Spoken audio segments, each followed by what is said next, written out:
was 1991. Hurricane Bob was roaring up the coast, and I was in a basement with 24 kids ages 6, 7, and 8 with no electricity for 6 hours. I was a first-year counselor at a summer camp that was for children with life-threatening illnesses, the Hole in the Wall Gang Camp. It was founded by actor, philanthropist, race car driver, and all-around good guy, Paul Newman. At one point, yes, he deserves it, believe me. At one point, we gathered up all the flashlights in the room and we created a flashlight campfire in the middle of the room. And we meticulously placed out sandwiches for every kid based on their specific needs.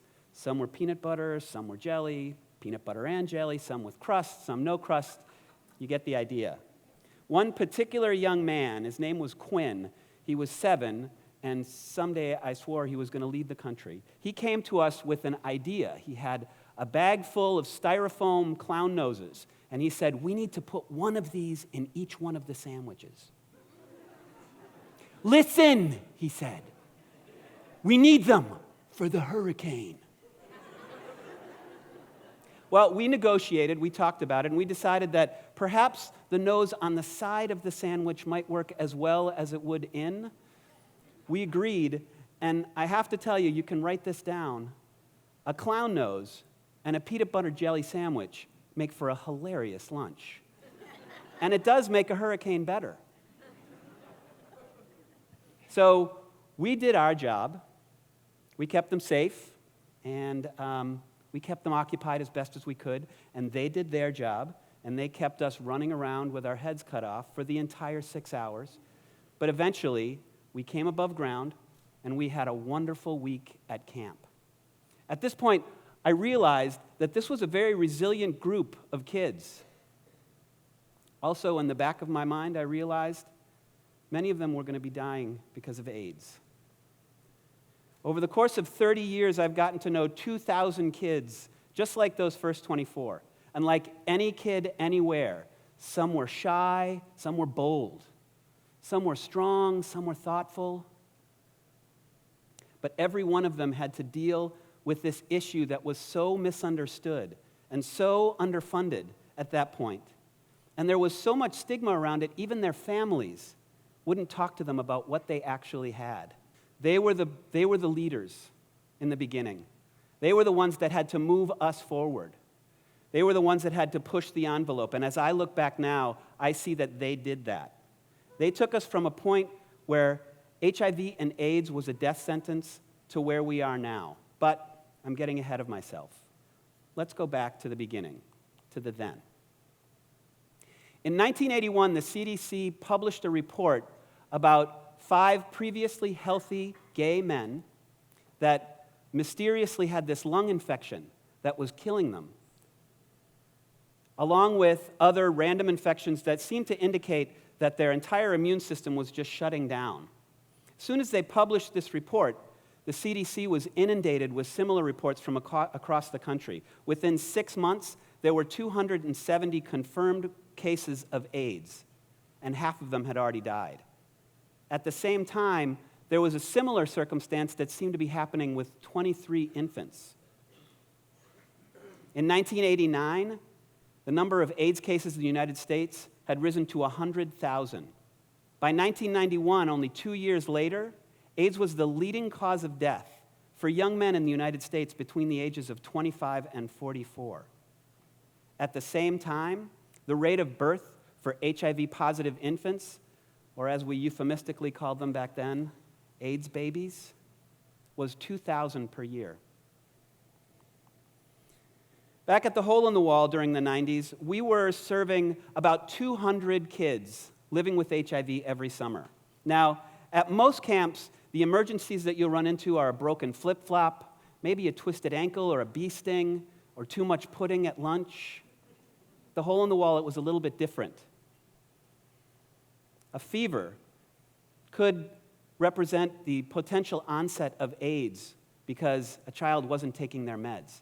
Now imagine yourself as a cabin counselor working with these children, and there's 100 of them, and there's doctors and nurses And there are these med protocols. They need to take them 3 and 4 times a day, fistfuls of pills and liquids that just taste awful, along with these terrible side effects. Allie was a young lady who she had some fire.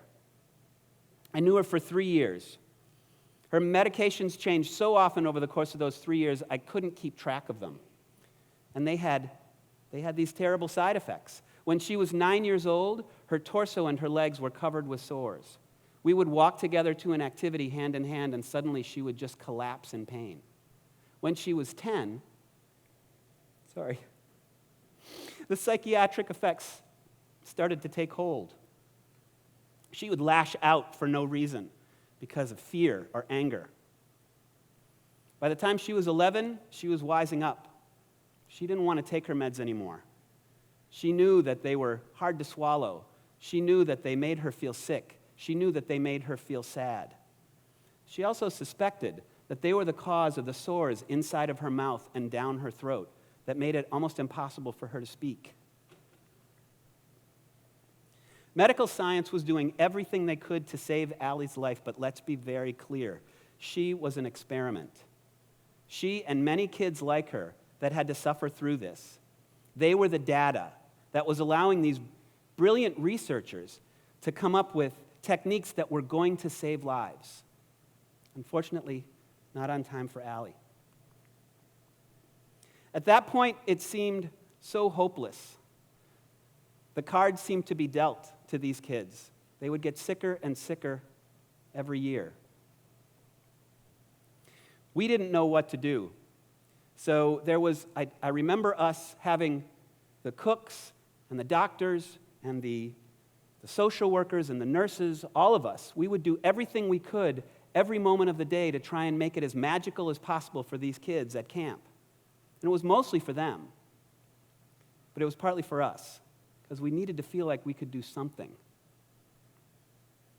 Then, in 1996, antiretrovirals became available, and everything changed. The death rate for AIDS dropped by 80%. Many of the kids the summer before that had left, that were too sick or too weak to participate in any of our programs, came back and they were energized and they were ready to rock. There was a group of kids that were now healthy and they were becoming teenagers. We didn't even expect them to survive. A lot of them, when they came back, started to struggle a little bit at camp. We noticed that they were, some of them were bored. Some of them were even acting out. We tried desperately to figure out what was going on, and we could see they needed more.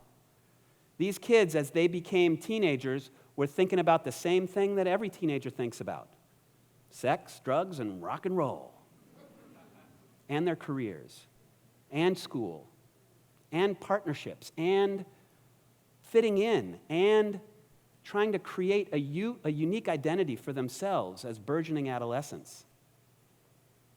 Camp was built to have fun. They needed something different. They needed a place where they could engage in those conversations, where they could take some risks, where they could have conversations about how HIV was going to affect them moving forward. I loved my job at camp. It was my dream job for 10 years. But I realized, finally, there was a potential next step for these kids. And I needed to take the leap. And we needed to do an experiment. So, in 2001, I left my dream job at the Hole in the Wall Gang camp to found Next Step, with the mission of shattering limitations and elevating aspirations of teenagers and young adults living with serious illness. And we experimented, tried to grab the magic. We were innovative. We were cutting edge. We were energized. We were also too white, too old, and not quite sick enough. There's a mantra in the youth development world, particularly in the world of HIV youth development: never about us without us. Or, in the wise words of Quinn, listen, just listen. So, we came to understand that it was not about us designing and delivering these amazing programs to these kids. It was about us designing and delivering these programs with these kids. And they taught us so much. In 2009, we decided to hire 18 teens and young adults living with HIV to design and develop a one-of-a-kind program in the world for people living with HIV in their age group. They came together and they told us, we really want the magic of camp. We want that community. But we also want to be able to have the conversations, the plenary sessions, the workshops of a conference. So they wanted a camp and a conference. So we listened. And that year, we launched the first Next Step, No Longer Voiceless Campference. It's true, and it's stuck, too. That name, it's stuck. We had our 10th one this last summer, and we've been bringing, thank you, yes, I'm actually very proud of that. We've brought together teens and young adults from around the world living with HIV to sit in the room with their peers leading a discussion, or experts leading a discussion about how to comply with your meds, about the impact of drugs and alcohol on your health, about sexuality, about the power structure, and also finding their community, finding their tribe, and the impact of that. Emma's 16 years old, beautiful smile, blazing red hair. She was an athlete, she was a scholar, she was in clubs, but she had a secret. She had a really heavy secret. One day, she decided to tell that secret to her best friend. Then that secret was texted to another person. And then it was on social media. Then AIDS slut was painted on her locker. Then she had to move schools. Then that secret caused behavior struggles, caused substance abuse issues, caused social isolation. HIV and its stigma robbed Emma's identity. It would take a tremendous act of courage for her to ever trust anyone again with her secret. And somehow, amazingly, a year later, she found that trust. And with a group of total strangers, she traveled to Massachusetts to participate in Next Step's No Longer Voiceless Campference. And there she realized that she could leave those labels at the door, that she was free to talk about what happened to her, she was free to process what was going on with her right now, and she was free to think about what her future could be. We asked her after that first year, and she said, I now realize that I can be a wife and a mother and a writer someday. It was an amazing transformation. And Emma became an advisor for us, like many of these other kids. We've been listening to those kids for years, and since then, our campference has expanded to year-round programming, both virtual and in person, that include workshops and project groups and mentorship opportunities and music therapy. It's a place where these young people can actually be themselves, where they can leave the label behind, but they can discuss HIV perhaps for the very first time in their life. They can just be teenagers and young adults. They can be silly. They can be vulnerable. And they can find their community. For people like Emma, it can be a lifeline back to their identity.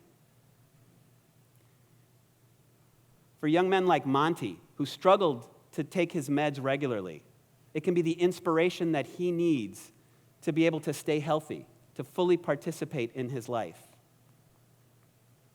For young people like Juanita, who are achievers, it can be the opportunity to have an internship and get her dream job as a health advocate. And for young people like Janie and Cantrell, it can be where they fall in love. I'm happy to say they have a healthy and happy HIV-negative 2-year-old baby. That was conceived well after their time with Next Step. just FYI.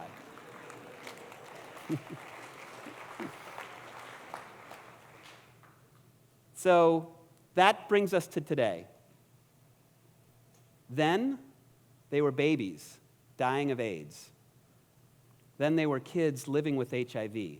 Today, with grit and determination, tons of hard work, and courage beyond what I can imagine, they are now classroom teachers, they're research assistants, they're youth ministers, they are artists, they're writers, they're mothers and fathers. But I'm not naive.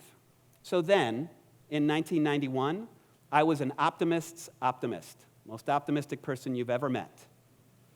Now, well, I'm still really optimistic, but there's a little bit of realism in there. Consider this.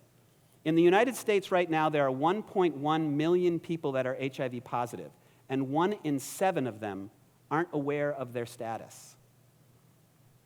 The vast majority of new diagnoses each year are men and women of color.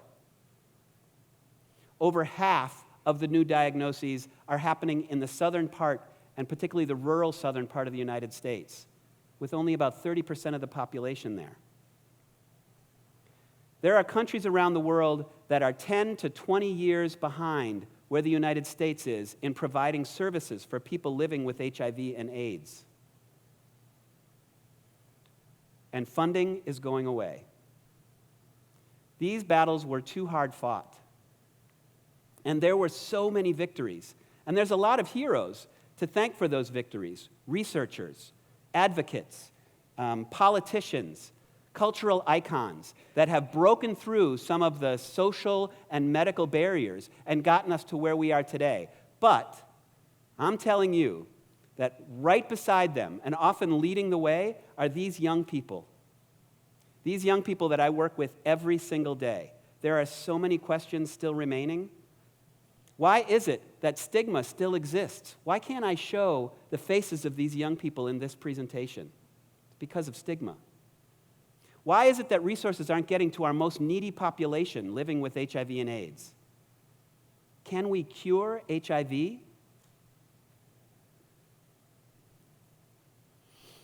I think we need to channel Quinn again. And we need to listen. Just listen. And we need to truly hear, more today than ever. And we need to act on what we hear and imagine what's possible in the future. Thank you so much for your time.